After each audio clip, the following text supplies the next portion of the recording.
Ada beberapa pertanyaan dari brosur. Ini pada halaman 4. Di antara yang wajib berpuasa di bulan Ramadan ialah akil balik. Pertanyaan, anak saya berumur 11 tahun dan baru saja dikhitan, jadi belum sembuh, masih minum obat 3 kali sehari. Sehingga saya menyarankan untuk tidak puasa dulu. Berdosakah saya dan anak saya? Mohon tausiahnya, Ustaz. Sebetulnya minum obat itu bisa dipindah pada malam hari. Ya, bisa puasa, bisa minum obat juga. Gitu. Memang kalau perempuan itu ditandai akil balik itu kalau sudah datang bulan. Kalau laki-laki ditandai dalam hadis Nabi kalau sudah bermimpi melihat air. Paham maksudnya? Nah, saya rasa anak sekian ini sekarang sudah bisa anak-anak umur sekian itu. Nek juru umur 11 tahun aja udah bal-balan dan udan. Nah sekarang cepat dewasa. Maka mestinya kalau disarankan oleh dokter minum obat, bisa dipindah minum obatnya malam hari. Bisa itu. Waktu buka, 3 kali waktu buka, nanti jam 10 malam atau 11 itu, yang ketiga nanti di sahur kan bisa. Apalagi? Tentang yang boleh tidak berpuasa dan wajib mengganti di hari yang lain. Pertanyaan, pengantin baru yang sedang bulan madu keluar kota, apakah dibenarkan tidak berpuasa? Kemudian yang kedua, orang yang tidak kuat menahan ingin berkumpul dengan istrinya padahal sedang berpuasa, apakah dibenarkan mengumpuli istrinya lalu membayar kafaroh memberi makan 60 orang miskin, Ustaz? Jadi orang yang pengantin baru berbulan madu tadi, berbulan madu boleh saja. Keluar kota kan boleh juga. Maksudnya kan tidak berbulan madu, tidak puasa gitu kan. Tujuanmu itu mau berbulan madu ya kok ya pas bulan puasa. Nah, kenapa nanti mau diatur setelah selesai puasa kan malah hari lebaran berbulan madu, ya bisa makan, minum dan sebagainya dengan bebas gitu. Kalau tujuanmu berbulan madu tuh niatnya mau ngarep ngumpuli istrimu, itu udah enggak betul itu. Kan bisa ditunda hari lain. Ya. Bisa ditunda. Jadi jangan sampai datangnya bulan Ramadan yang dikatakan oleh Allah itu bulan yang penuh berkah. Itu mestinya hari peningkatan kita untuk memperbanyak amal kebaikan, untuk memperbanyak mendekatkan diri kepada Allah.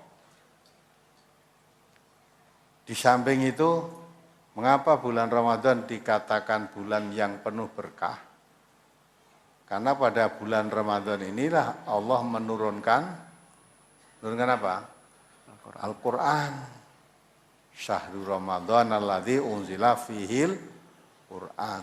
Pada bulan Ramadan ini Allah menurunkan Al-Quran. Sedang Quran dikatakan oleh Allah juga, kitabun anzalnahu ilaika mubarakun.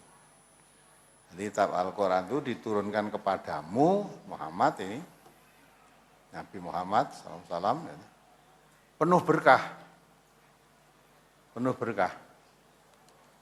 Liyadabaru ayatihi, supaya dipelajari, ditadaburi ayat-ayatnya ini. Wa yatadzakara ulul albab, supaya orang yang mempunyai akal pikiran yang sehat dapat pelajaran. Kalau dilihat dohir hukumnya, bulan madu itu boleh saja, tidak ada larangan, bulan apapun nggak ada larangan. Tapi yang mendorong hatimu, bulan madu untuk itu bulan Ramadan yang akhirnya meninggalkan puasa, ya itu kan sudah suatu hal yang tidak bisa mengambil yang lebih baik. Maksudnya diberi kenikmatan oleh Allah itu disyukuri, tidak malah lupa kepada yang memberi nikmat. Ya. Kita kumpul dengan suami istri boleh juga. Uhilalakum lailatas syiyam rafathu ila nisaikum. Di waktu malam boleh. Jadi di waktu malam itu boleh. Waktu ya, tapi puasa tetap puasa. Nanti kumpulnya dengan istri di waktu malam, enggak masalah. Di rumah ya boleh kok. Tapi supaya kira-kira saya bulan waktu itu lebih mendekatkan diri kepada Allah atau malah makin menjauhkan dengan Allah, itu harus dihitung. Karena tujuan Ramadan ini satu. Ramadan ini datang setiap tahun. Tetapi tujuan Ramadan, puasa Ramadan, sejak diwajibkan berpuasa, sampai hari kiamat tidak pernah berubah. Tujuannya apa? La'alakum tattaqun. Jadi kita diwajibkan oleh Allah berpuasa ini supaya menjadi orang yang bertakwa. Orang bertakwa itu yang makin dekat kepada Allah. Semua perintah Allah dilaksanakan, semua larangan Allah ditinggalkan. Maka alangkah baiknya waktu-waktu yang digunakan yang tidak bermanfaat, kita ambil yang lebih bermanfaat. Supaya puasa kita sampai kepada tujuan. Sedang Nabi kita mengatakan kalau puasa kita sampai kepada tujuan, ghufira lahu ma taqaddama min, hampir diampuni semua dosa-dosanya. Kalau puasa tidak sampai tujuan, dapatnya hanya ilal ju'i wal atos. Hanya mendapat lapar dan haus. Coba itu dipikir. Ya. Manfaat mana kira-kira? Nah gitu lah.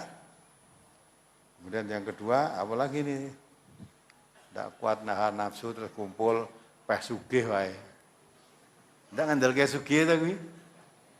Ngandalke sugih, saya tak kumpul siang hari dan nanti memberi makan orang 60 orang miskin. Itu ada peristiwa.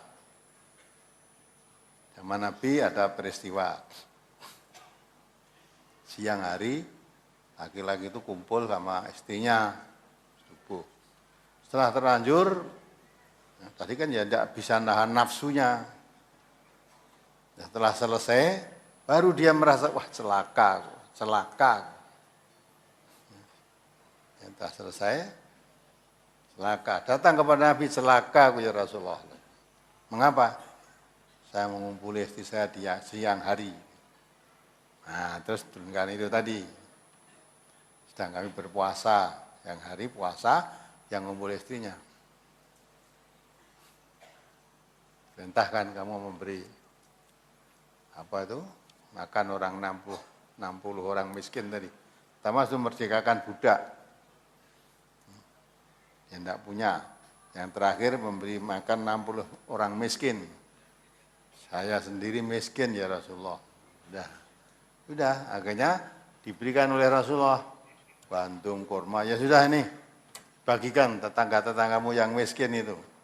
Bagi tebusan ngumpuli istrinya tadi. Ya Rasulullah, dari ujung sana sampai ujung sana itu yang termiskin itu saya. Itu dalam riwayat hadis tadi sampai Rasulullah tertawa gerahamnya kelihatan. Ngadepi wong polos ngene iki. Ya wis dumen dimakan seanak istrimu situ. Aja terus bisa dibaleni celaka ya Rasulullah. Ya, ben dikai neh. Jadi orang ini tadi terlanjur mengumpuli istri di siang hari itu karena tidak tahu. Dan itu kalau disengaja berdosa.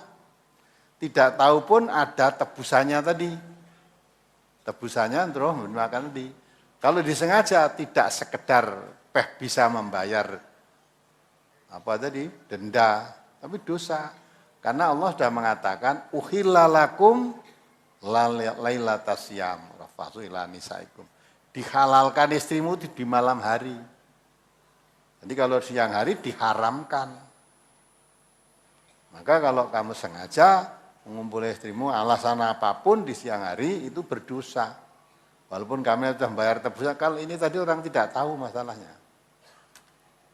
Nah, setelah diterangkan Rasulullah, apalagi ayatnya jelas sekarang sudah diturunkan ya bahwa ngumpuli istri, suami istri berkumpul itu halal, tetapi pada malam hari. Kalau siang hari haram.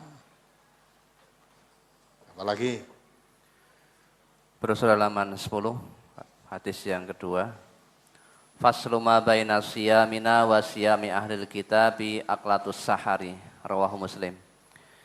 Yang membedakan antara puasa kita dengan puasa ahli kitab ialah makan sahur. Pertanyaan, apakah ahli kitab itu juga berpuasa, Ustadz? Di brosur ini diterangkan yang membedakan kita dengan ahli kitab adalah sahurnya. ya iya gitu. Puasa.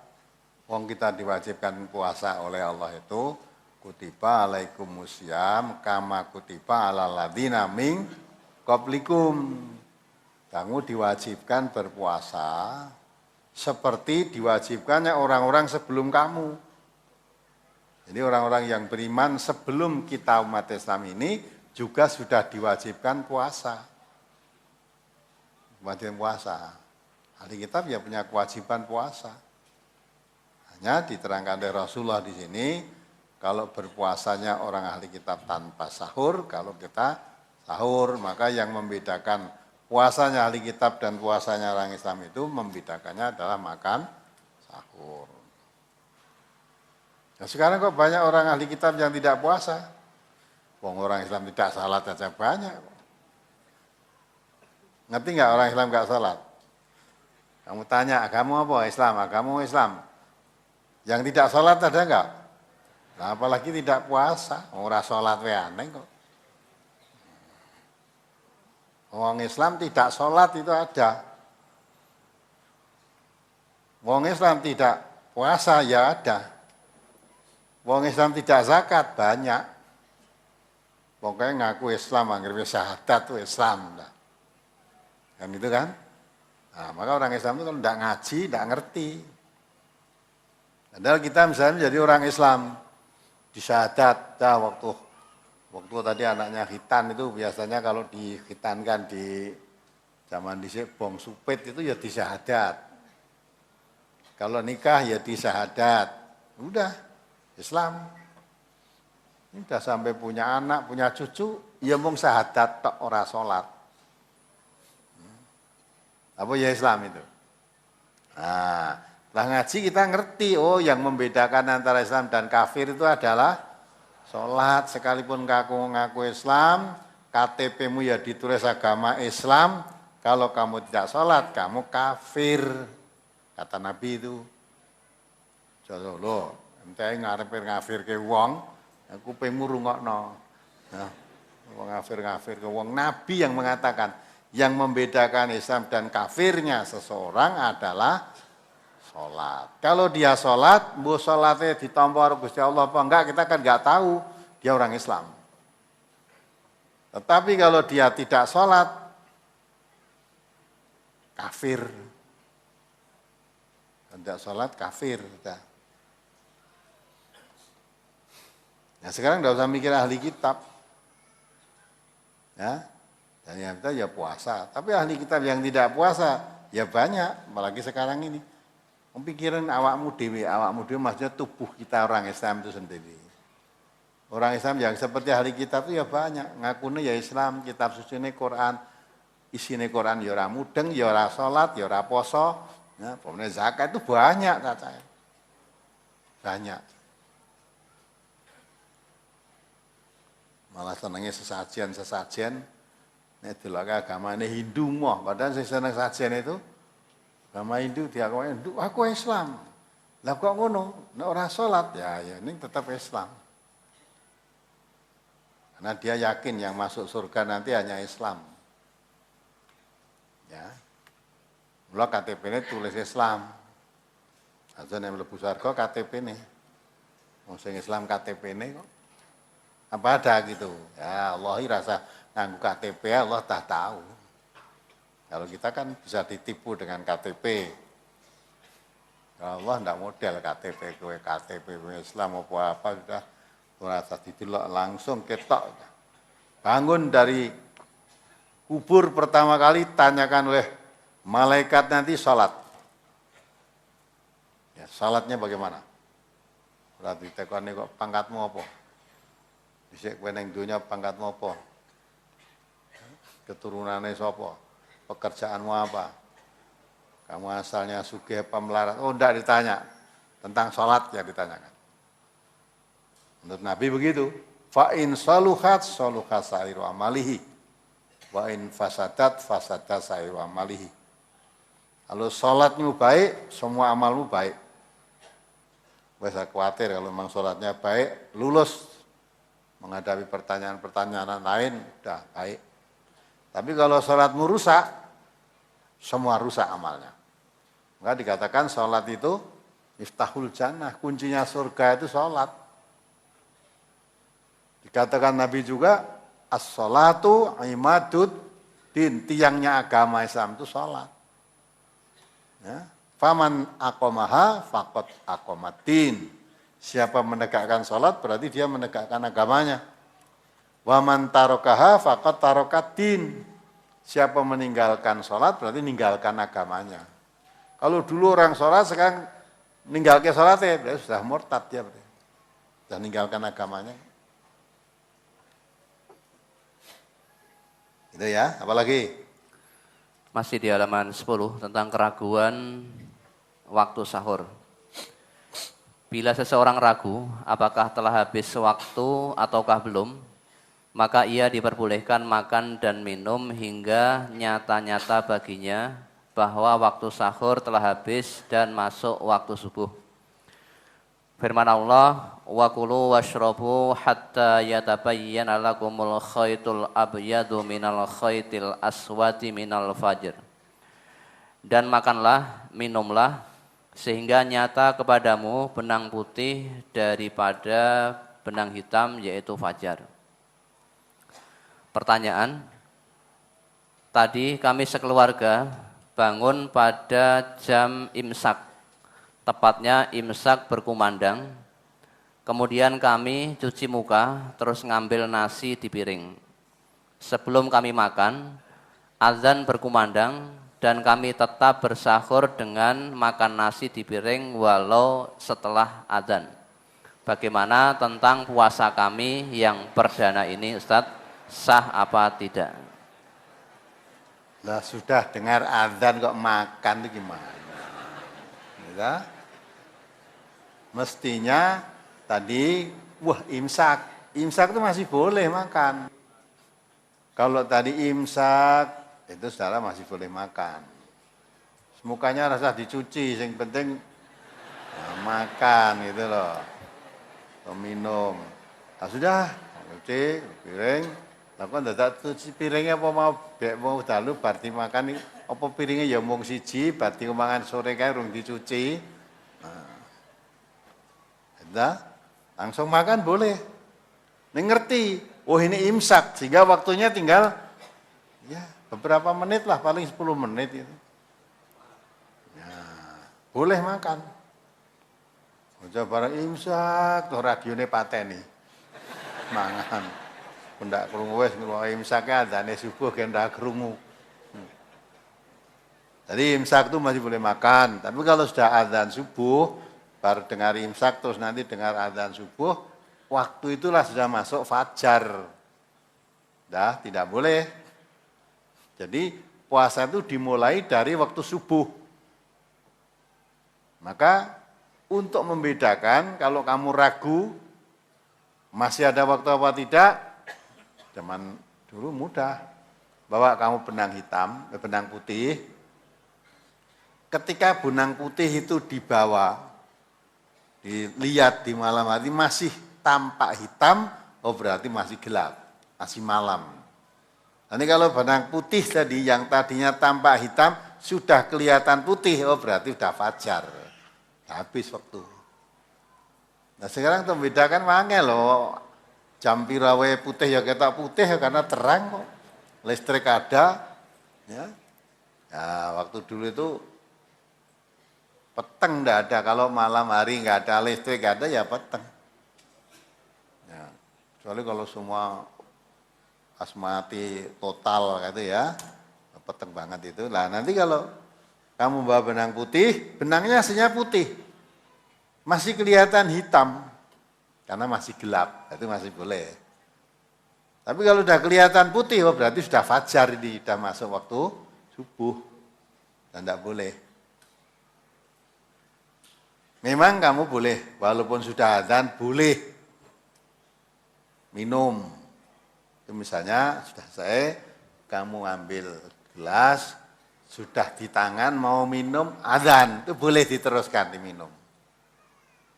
Ya, bikin susu apa bikin gelas apa bikin teh ya, teh gelas itu sudah mau diminum dengar adzan.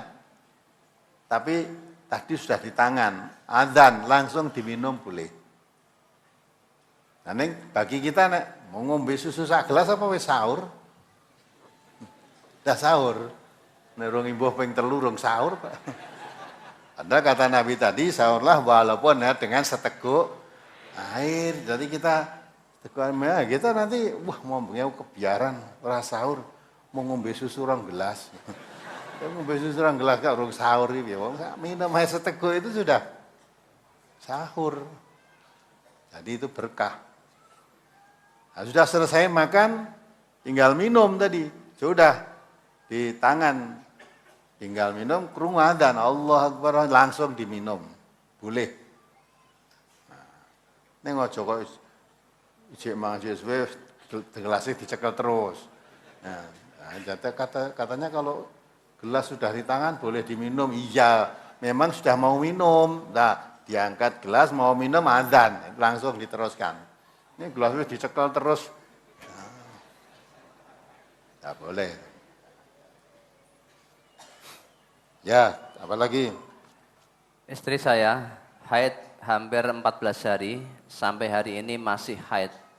Apakah istri saya wajib berpuasa, Ustaz? Tidak, kalau orang haid tidak wajib berpuasa.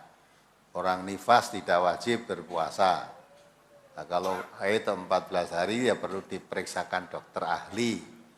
Apa itu penyakit, apa darah haid gitu ya. Kalau darah haid ya memang tidak boleh puasa, tidak boleh sholat. Tapi kalau itu darah penyakit ya sudah wajib puasa, wajib sholat. Gitu. Karena itu sudah melampaui batas kan. Apalagi? Warga kami ada yang hamil tua, yakni 9 bulan, dan sering terjadi kontraksi sehingga merasa sakit.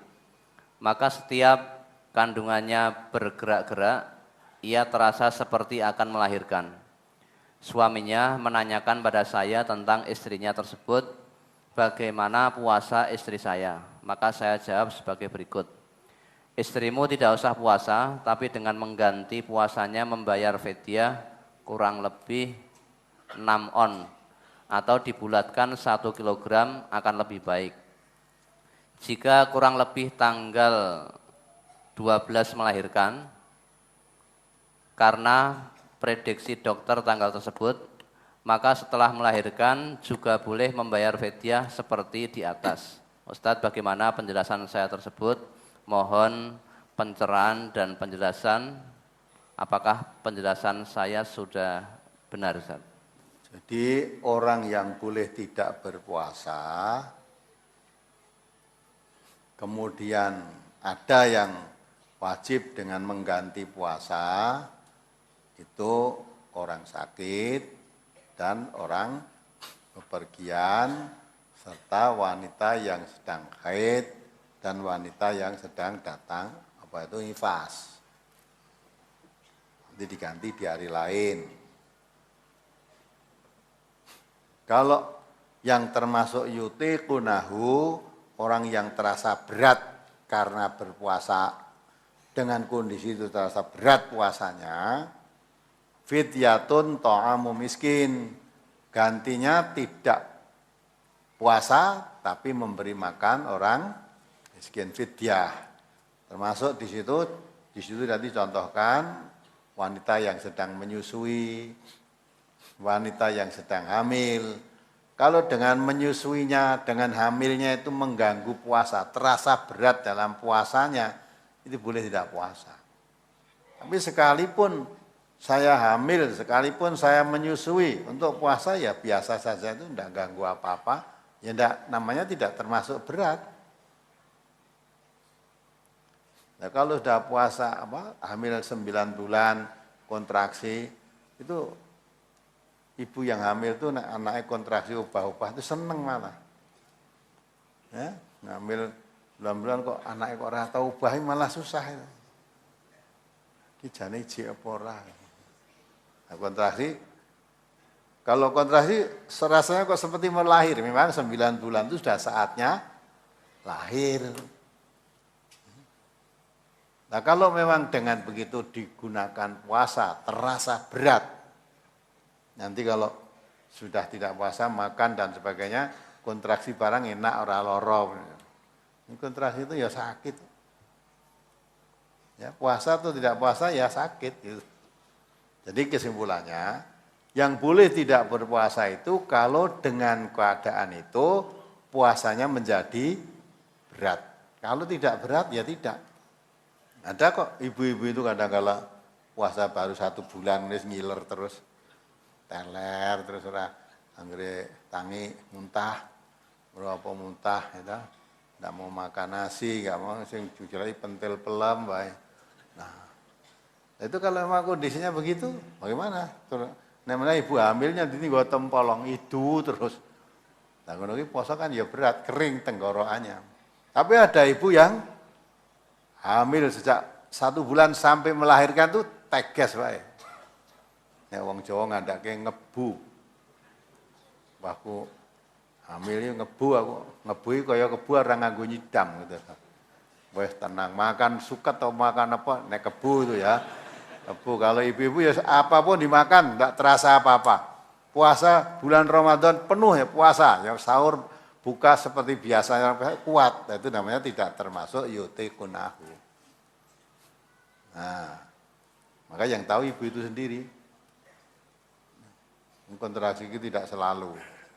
Nah, nanti kalau sudah kontraksi, rasa enak tidak apa-apa. Kalau memang terasa berat, boleh tidak puasa. Nanti menggantinya membayar fidyah. Nah, kalau sudah anak lahir, sudah. Namanya tidak puasa bukan karena hamil, tapi karena nifas. Nah, selama nifas itu tidak puasa diganti puasa hari lain. Selama nifas tidak puasa, wajib tidak puasa, diganti pada hari lain. Nah, sekarang melahirkannya kemarin menjelang puasa, nifas, ya misalnya sampai habis puasa nifas terus ya ganti puasa itu.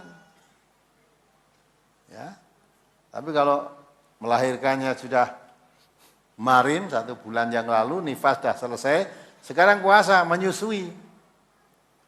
Nah, menyusui saya puasa dengan menyusui kok berat sekali. Berarti sedot anak itu yang awake lemes nih baru mangan sehat.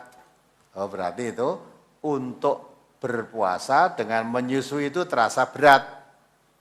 Nah, itu boleh tidak puasa, membayar fidyah. Jadi agama Islam itu sangat indah dan diatur begitu rapi. Jadi boleh tidak puasa, harus ada sebab yang dibenarkan oleh agama. Kalau tidak puasa tanpa sebab yang dibenarkan oleh agama, walau 1 hari, diganti sepanjang tahun tidak sah. Nah, tidak diterima oleh Allah. Walaupun poso tinggalkan puasa 1 hari, tapi tidak ada alasan yang dibenarkan oleh agama. Nanti diganti puasa sepanjang tahun, tidak diterima oleh Allah gantinya. Tetap dosa dia. Maka wajib puasa Ramadan itu boleh ditinggalkan kalau apa sebab-sebab yang dibenarkan oleh agama. Yang dibenarkan oleh agama antara lain tadi musafir, sakit, kemudian datang bulan atau nifas, atau dalam keadaan yutiqunahu, terasa berat. Nah, terasa berat ini kadang kondisi seseorang beda-beda. Ada orang yang pekerjaannya kayak tukang batu misalnya. Wah, kalau pas masang di tempat panas-panas itu terasa mumet, kliyeng-kliyeng, terus harus minum, gak segar. Tapi ada juga puasa harian, walaupun pekerjaannya seperti itu, puasa tenang-tenang aja, biasa saja. Ada yang biasa tidak merasa apa-apa, nah itu berarti tidak berat. Dengan pekerjaan itu untuk puasa tidak berat. Tapi yang lain dengan puasa, pekerjaan itu dikerjakan sangat berat. Nah itu boleh tidak puasa. Tadi tekanannya yang tidak boleh, yang boleh tidak puasa itu kalau puasanya merasa berat. Wa'alalladzina yutiqunahu, tidak boleh tidak puasa, gantinya fidyatun ta'amu miskin. Apalagi? Setiap wudhu pasti kita berkumur lalu meludahkannya.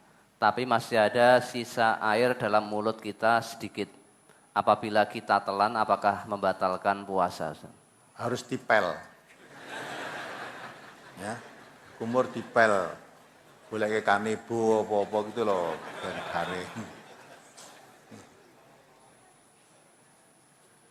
Ya kalau niat kita itu berkumur, wong kita gosok gigi aja boleh. Gosok giginya gue kumur enggak toh? Gosok gigi pakai apa itu? Nah, tapal gigi itu boleh. Jadi orang kok rasa dengan gue adol rasa digosok wong baunya mulut orang puasa itu lebih harum daripada kesturi. Malah ada yang cedak karo kowe ngene terus. Nah, terus ora tahu digosok, ora tahu sikatan. Nah, ya omong ngono cedak byeng. Wah, sing tanggamu mendem nanti. Nah, terus lho, kowe mau apa urung sikatan? Ben tak ngono kok. Ini lebih harum daripada kesturi kata Nabi. Nah, begitu ya. Gosok gigi boleh. Pakai air. Gosok mesti pakai air toh, pasti berkumur. Lah orang berkumur itu mesti ada sisa-sisa. Yang ada di situ, aja mbok sisake kumur sisane sing ditoke karo sing ning jero lho kae jero. Ini niatnya kamu mau minum itu, tidak. Ya, apalagi? Ramadan kemarin, dikarenakan ada rencana pekerjaan berat, maka saya sudah berniat tidak puasa dan sudah sarapan pada pagi harinya. Ternyata pekerjaan itu diundur pada pagi hari yang lain. Untuk itu apakah saya wajib mengganti puasa di hari lain atau fidyah? Sementara itu saya mengganti di hari yang lain, Ustaz. Ya, puasa kapan tuh? Puasa yang kapan? Yang dulu. Coba balen pertanyaannya. Ramadan kemarin, dikarenakan ada rencana pekerjaan berat, maka saya sudah berniat tidak berpuasa dan sudah sarapan pada pagi harinya. Ternyata pekerjaan diundur pada hari lain. Untuk itu apakah saya wajib mengganti puasa di hari lain atau fidyah? Sementara itu saya mengganti di hari lain. Jadi ya kalau ada pekerjaan berat, itu tidak boleh langsung kamu tidak puasa, itu nggak boleh. Memang kalau pekerjaanmu itu, ya dah. Tapi ya puasa. Nanti ternyata dalam pekerjaan tadi ternyata tidak kuat untuk puasa lah baru tidak puasa. Pekerjaan berat durung karuan ora kuat kok kamu, ya dah. Karena musafir boleh malah, ya. Pekerjaan berat toh, karena pekerjaanmu tiap hari itu lah kok berat bagaimana? Nah, kalau orang musafir boleh, hari ini saya mau musafir. Udah tadi tidak makan sahur. Udah. Musafir, mau ke mana gitulah, ke Jakarta, apa ke Bali sana. Nah, ternyata berangkat, beli tiket habis sudah. Tidak dapat tiket. Akhirnya balik, tidak jadi pergi. Nah, itu diganti hari lain. Hari lain. Tapi kalau pekerjaan, kamu belum bekerja kok wis awang-awangan sih. Padahal belum kerja, belum dikerjakan dengan puasa. Mestinya walaupun pekerjaan berat, saya puasa. Wah, keluar gawane abot iki kok. Ya, sahur we diakehi.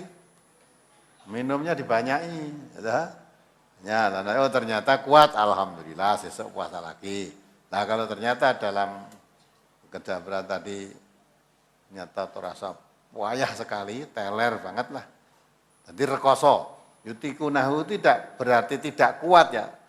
Kuat neng rekoso. Rekoso banget. Memaksa diri.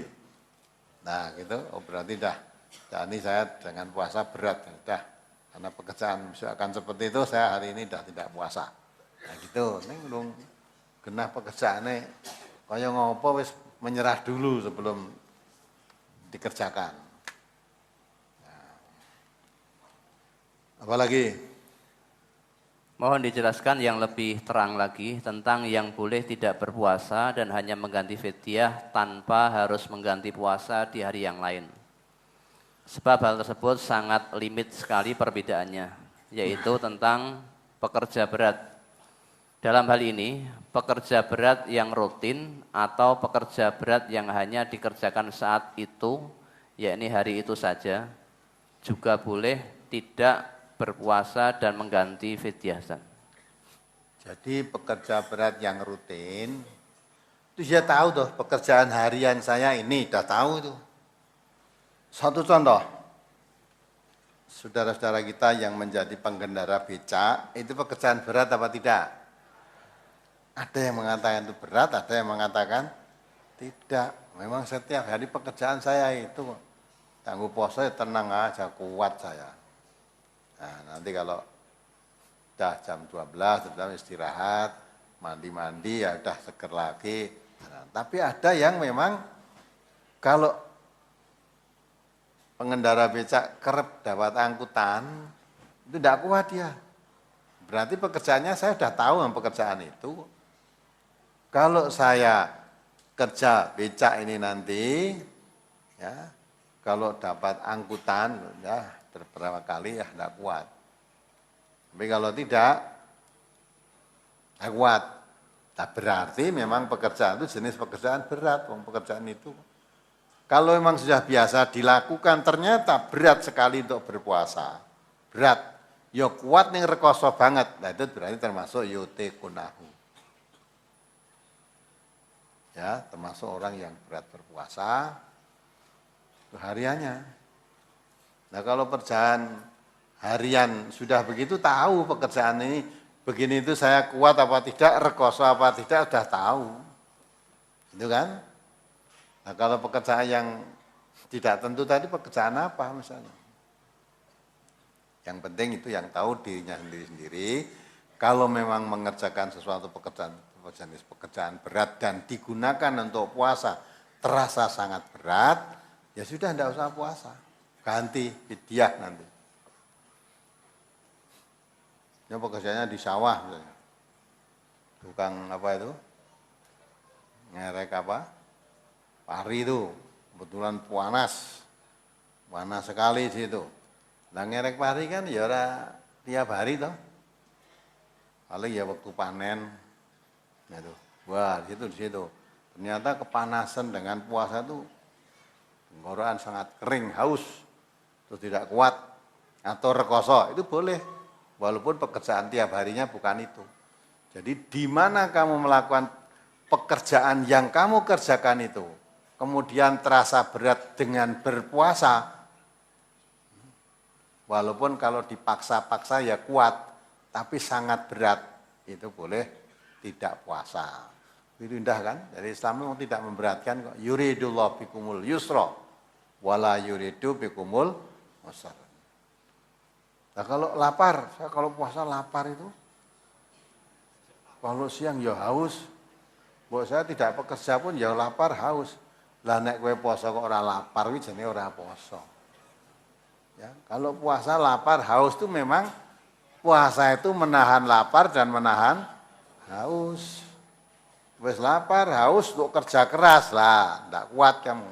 Jadi berat puasa tadi. Sebetulnya tidak riwin, perbedaannya sudah jelas. Bunyinya ayat Al-Quran itu, siapa yang wajib mengganti puasa bila meninggalkan puasa? Ya di situ diterangkan, pamangkana minkum maridon, antara kamu yang dalam keadaan sakit, ala safarin atau dalam keadaan bepergian atau musafir, ya, faidatu min ayyamin ukhor, maka gantilah puasa yang ditinggalkan itu pada hari yang lain. Jadi kalau sakit, musafir itu boleh tidak puasa, puasanya diganti hari yang lain. Termasuk kategori sakit tadi, kita nanti diterangkan apa itu, datang bulan, ya datang bulan, Nabi mengatakan numaru biqadai shaum biqadai salat wala numaru biqadai shaum. Orang meninggalkan itu dalam keadaan haid, aku diperintah untuk mengkodok puasa, numaru biqadai shaum wala numaru biqadai salat.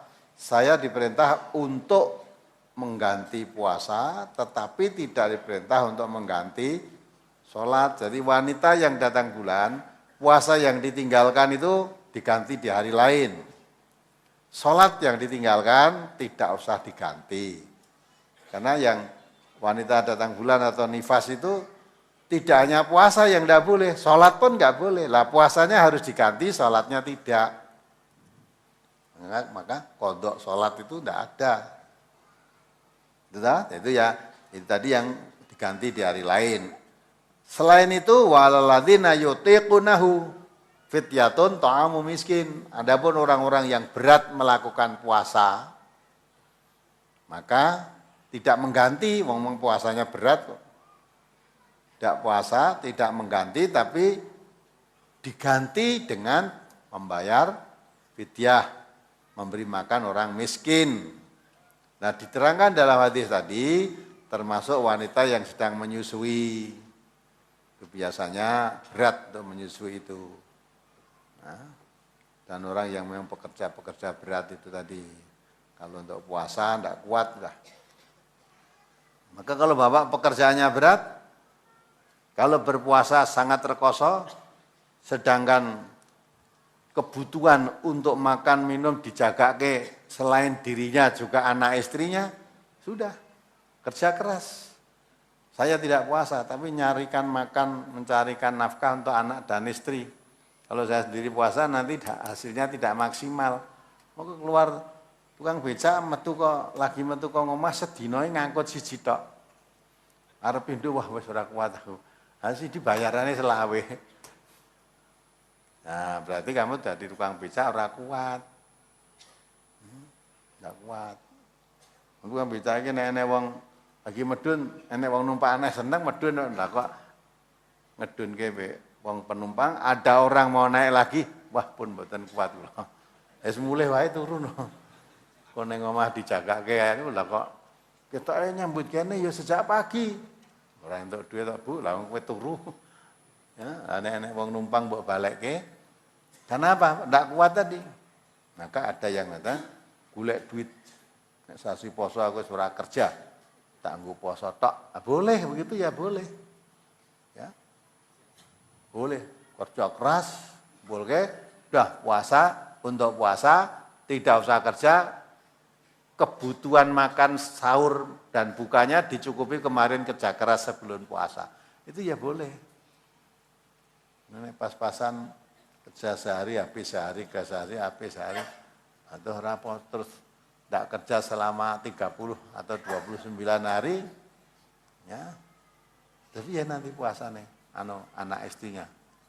Nah maka agama tidak memberatkan seperti itu. Dari orang semacam itu boleh tidak puasa, tapi mengganti di hari lain.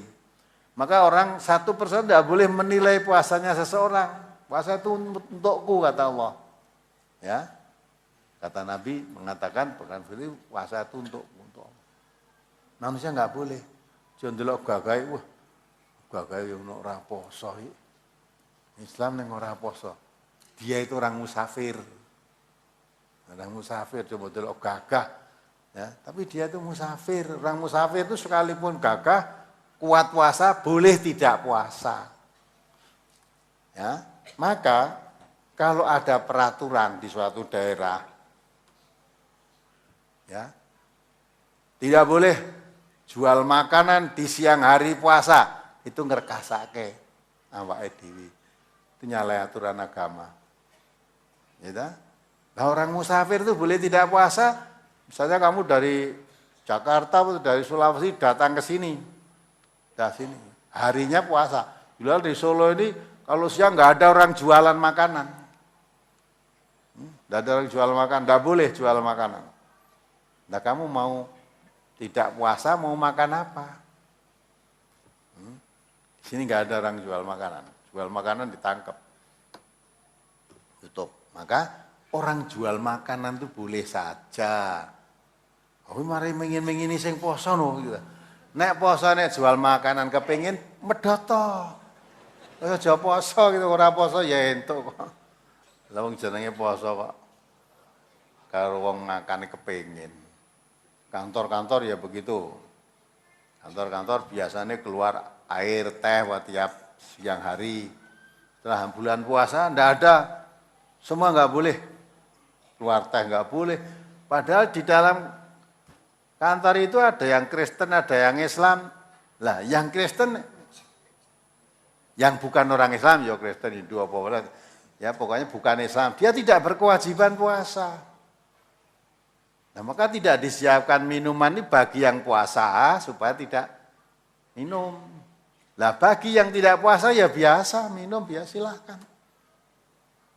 Terus wah namanya tidak menghormati orang puasa. Lah aku kan menghormati kamu, tapi kamu tidak menghormati aku. Masa aku ora poso kon ngelak. Ya. Saya tidak puasa jam 12, biasanya jam 12-an makan, saya nggak boleh makan. Yang puasa kamu, lah kok saya disuruh ikut lapar, ikut haus itu gimana? Nah, maka Islam itu sangat indah. Ya, yang puasa puasalah, yang tidak puasa makanlah, minumlah gitu. Maka kalau ada peraturan Pemda misalnya mengatur bulan puasa semua warung-warung harus tutup, saya orang yang tidak setuju. Menurut agama nggak ada larangannya. Ya. Apalagi kalau dia pekerjaannya memang buka warung itu, ya, warung. Lah kok tidak boleh buka itu? Lah terus bagaimana? Yang menjamin ekonominya dia siapa? Wong dopo iya yang puasa jangan masuk warung sini. Tapi kan banyak yang tidak puasa, yang bukan orang Islam kan tidak puasa, biar makan biasa di situ. Bagi orang Islam yang kebetulan musafir juga biar makan di situ. Boleh. Jadi puasa itu jangan mengganggu orang lain. Kita orang Islam menjalankan aturan Islam, jangan mengganggu orang lain. Orang lain yang bukan Islam. Ya. Dia bukan orang Islam, tidak berkewajiban puasa kok dipaksa-paksa seperti kita, kan nggak boleh. Allah sudah mengatakan lakum dinukum waliyadin.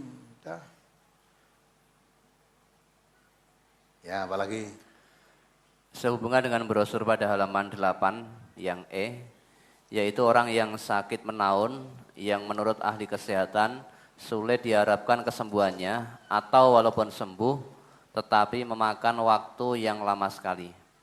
Pertanyaan, saya mempunyai orang tua yang termasuk kategori di atas, yakni sakit. Dalam keadaan sakit ini, orang tua saya boleh tidak berpuasa dan gantinya adalah membayar fidyah. Sebagai anak, apakah saya boleh membayarkan fidyah untuk orang tua saya tersebut? Dan bagaimana cara membayar fidyah?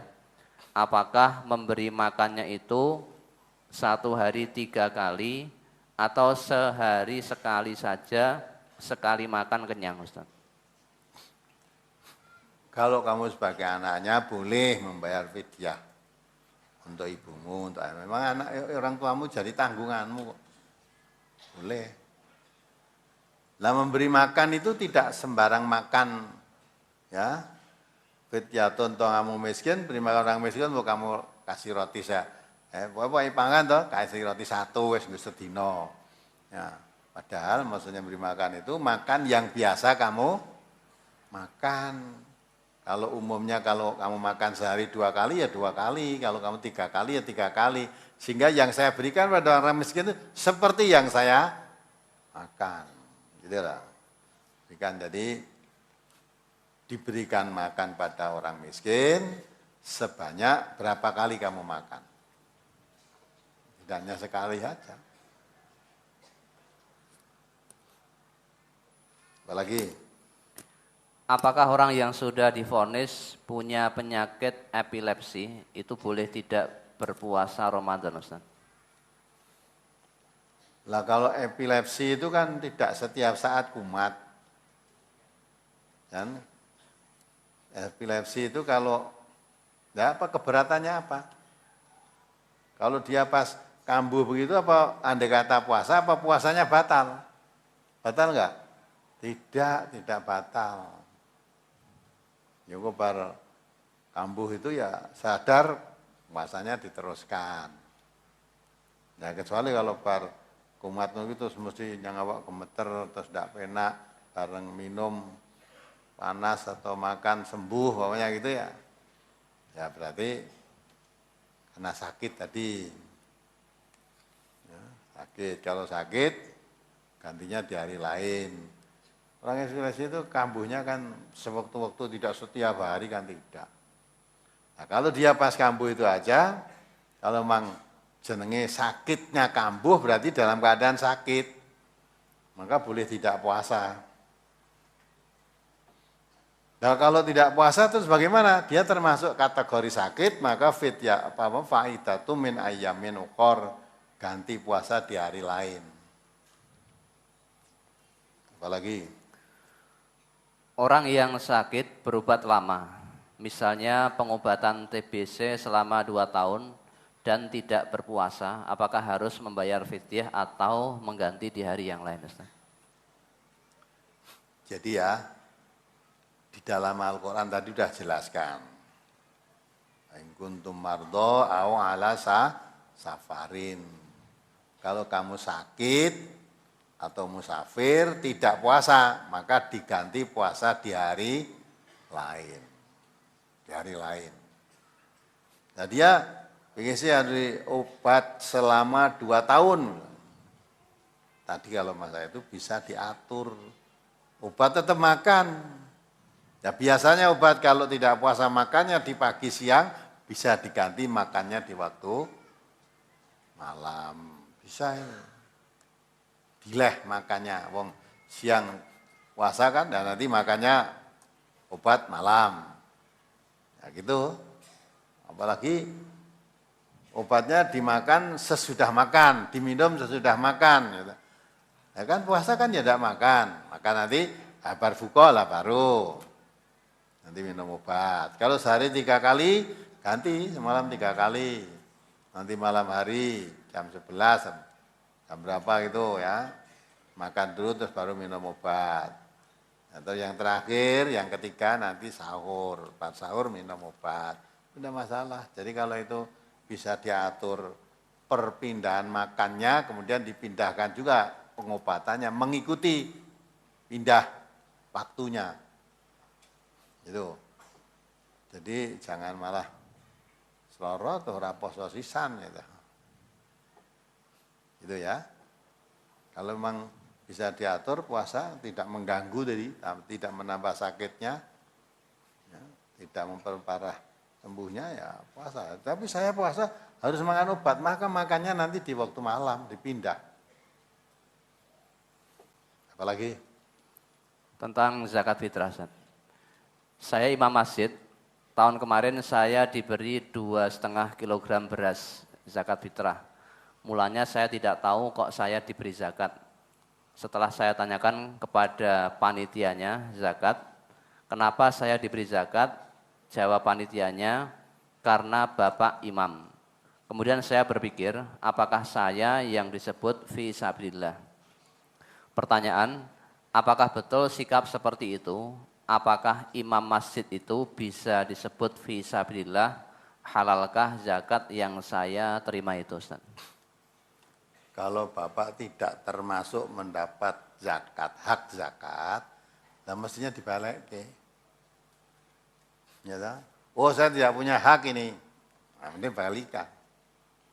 Nah, kamu sebut sabilah itu, apa masuk sabilillah, wong khotib aja dibayar kok. Saya pernah khutbah di suatu masjid, begitu selesai dikasih amplop. Lalu saya di sini 4 jam saja nggak dikasih amplop kok. Gitu. Khutbah neng masjid paling setengah jam orang, kayak amplop. Dihitung sabilillah ya bisa, maka gitu. Kalau model-model begitu itu, terus letak kita sebagai orang yang katanya jihadu bi amwal wa anfus di mana? Kalau transportasi misalnya, wong saya ke sana tidak pakai kendaraan, ya itu namanya kendaraan untuk sabilillah kan. Selama kami mampu beli bensin sendiri, kenapa harus minta bensin kamu? Maka di NTA tidak jalan gitu. Di NCA itu semua pengajian yang dikirim guru dari NTA tidak boleh menyediakan uang transportasi.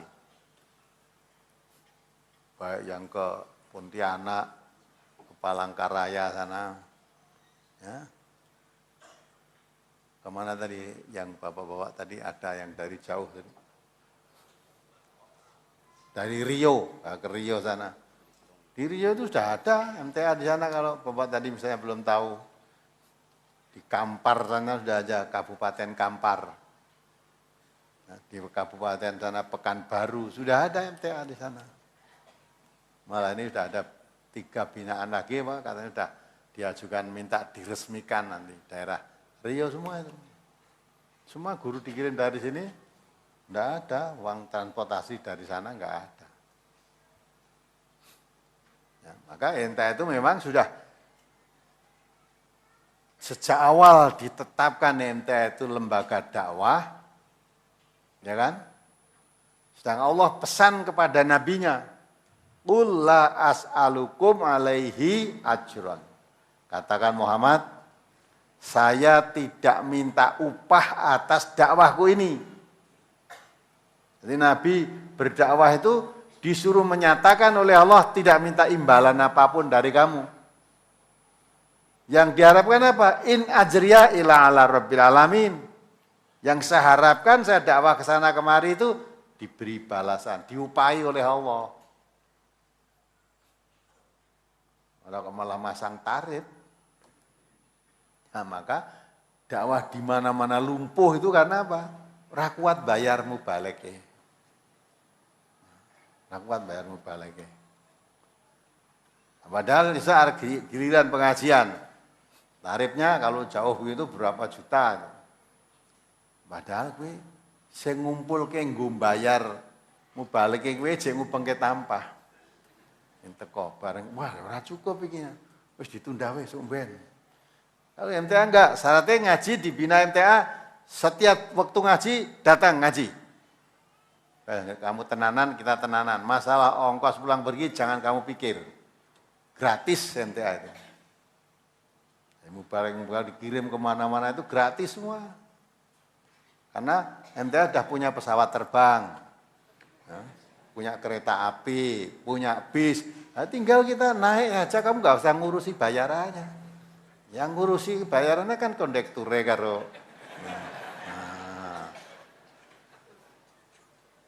Loh, ini bukan ngomong kosong, nyata gitu loh. Boleh saudara ikuti setiap hari. Maka dengan pertolongan Allah, ternyata kalau yang diharapkan kita tuh upah dari Allah, Allah memberi lebih banyak malah. Anda begini nggak jalan 43 tahun MTA. 43 tahun. Ibu-ibu, bapak-bapak yang dari rombong-rombong tadi, dari rumah tadi ke sini yang bayari siapa? Namun saya ngaji ongkos sendiri masa sing mulang ngaji diopai. Nah, perkara ada orang datang, katanya datang ngaji di MTA diberi uang 500.000, berarti kan MTA sugih. Jadi orang kok datang malah njaluk upah, diopahi kowe ngaji ya. Walaupun itu omong kosong, itu karena iri saja. Karena iri. Kalau mau berpikir, gue pada ngaji kayak 500.000 berapa juta. Karena enggak tahu, yang ngaji sekian ribu itu enggak tahu. Masalahnya ngaji mau nemplek-nemplek neng pinggir tembok kayak neng masjid itu lah. Itu enggak tahu. Nah itulah, maka kalau sebaiknya kalau memang kamu yang tanya tadi masih bisa ya menjadi imam tanpa biaya, khutbah tanpa biaya, jangan mau nerima. Kalau dikatakan ini zakat, berikan saja pada yang lain. Ya, kamu termasuk sabilillah, iya sabilillah, tapi saya sabilillah yang tidak perlu nerima zakat. Sabilillah saya biayai sendiri. Nah gitu, berikan pada yang lain yang lebih berhak. Itu lebih baik, lebih mulia. Tuh. Jadi ojo wong Islam kok upah-upah itu gimana? Nah, maka di MTA ini ya, karena lembaga dakwah tidak boleh mengharapkan upah apapun dari mana. Setiap dakwah kirim guru ke sana, terima. Ya. Apa yang saya ajarkan, yang saya sampaikan, ya, dengarkan. Rutin bisa ajak kamu datang, jadwal pengajian kamu datang, jadwal pengajar saya datang. Udah itu perpaduan sama-sama, butuh mengharapkan imbalan dari Allah. Nah, baru begitu jadi pengajian ini. Nah, kamu cari pengajian seperti di MTA itu enggak ada. Orang sombong, golek ana tenan ta wis. Nek eneng, golek ana. Pengajian tiap minggu tanpa diundang, yang datang tidak makin surut tapi makin besar, makin banyak. Ya, perkembangan di mana-mana juga begitu. Ini malah sudah mau ngajukan kemarin di Sulawesi itu, minta dikirim guru ke sana. Orang dari wah Sulawesi ya, biar mungkin nih Lombok aja kita kirim guru kok. Lombok, ya, saya tugas di sana nih Pak Agus Haryanto tuh, Insinyur Agus Haryanto, ya, dengan Darpo Joko, itu, dia ketua cabang Makam Haji itu, Insinyur Haryanto itu pengurus perwakilan Semarang sana. Di Lombok sana. Ya. Dengan karena ya ora kok mulih disangoni. Nah, itu harus dipikir. Maka yang hatinya bersih, ya mesti dakwah itu memang begitu kok. Tapi hati yang kotor, masa dikasih transport nggak mau, itu mesti ada udang di balik batu itu. Iya, ada udang di balik batu. Betul, memang udang itu ndelik neng batu-batu kuwi kok. Punya maksud Mas saya. Maksudnya apa? Yang maksud dakwah itu menyebarkan agama, jangan mengharapkan imbalan dari manusia. Menyebarkan agama kok mau ya, harapan dari manusia. Yang kamu harapkan itu tidak betah. Tapi kalau harapan dari Allah, selalu Allah memberikan yang lebih daripada yang biasa diberikan oleh manusia. Insya Allah berkah. Nanti lebih baik kalau ini saya sebagai imam masjid damian berarti sebagai sabilillah, ya dah kamu berikan dia pada yang lain, dan saya enggak, saya imam masjid enggak usah kamu bayar. Itu kecuali kalau memang ada di suatu negeri, katanya di Saudi Arabia atau di mana gitu, negaranya kaya, jadi pegawai. Jadi imam masjid itu jadi pegawai, digaji, imam masjid itu digaji.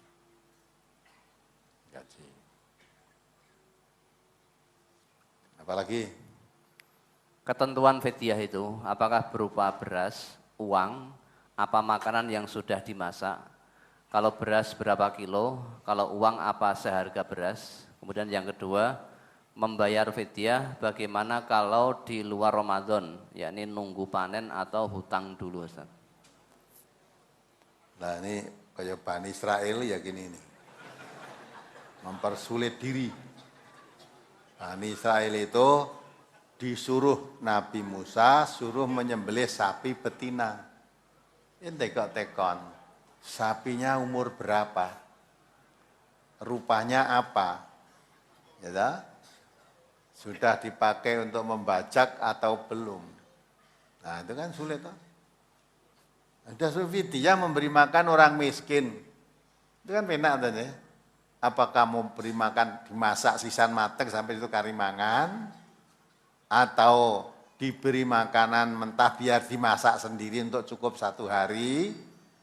Ya, atau diberi uangnya ini untuk kamu beli makan 3 kali kalau makan 3 kali. Wis enak toh, tadi ditekokke. Jadi kadang-kadang orang itu mempersulit diri begitu. Nah, kalau memberi fidyah sekarang belum bisa, ya besok kalau udah bisa. Tapi dicatat. Catat itu suatu kewajiban, hutang. Ibu-ibu barang kalau meninggalkan puasa, jadi catat hutang. Puasa ini, saya tidak puasa 3 hari. Puasa yang dulu masih 4 hari belum tak sahur, itu harus dicatat aja.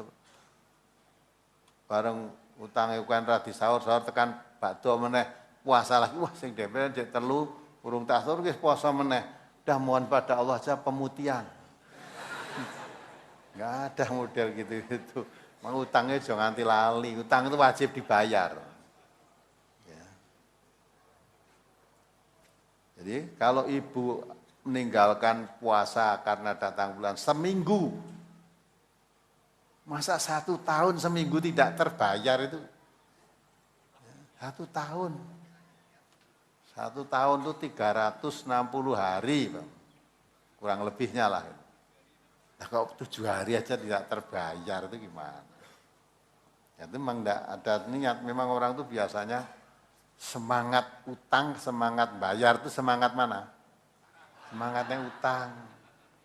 Nah, utang itu semangatnya Raja Mak. Iya, utang duit ya ngono, utang duit itu semangat, bareng bayar ditagih mubeng wae. Nek utang mendesak-desak kanggone sesuk. Mendesak. Nah, itu tidak pas. Maka kita harus rombak cara berpikir semacam itu. Utang itu tidak wajib, tapi membayar hutang wajib. Nah itu. Jadi fidyah kalau memang belum bisa membayar ini, ya dicatat berapa hari saya tidak puasa pada saat itu, nanti dibayar kalau kamu sudah punya.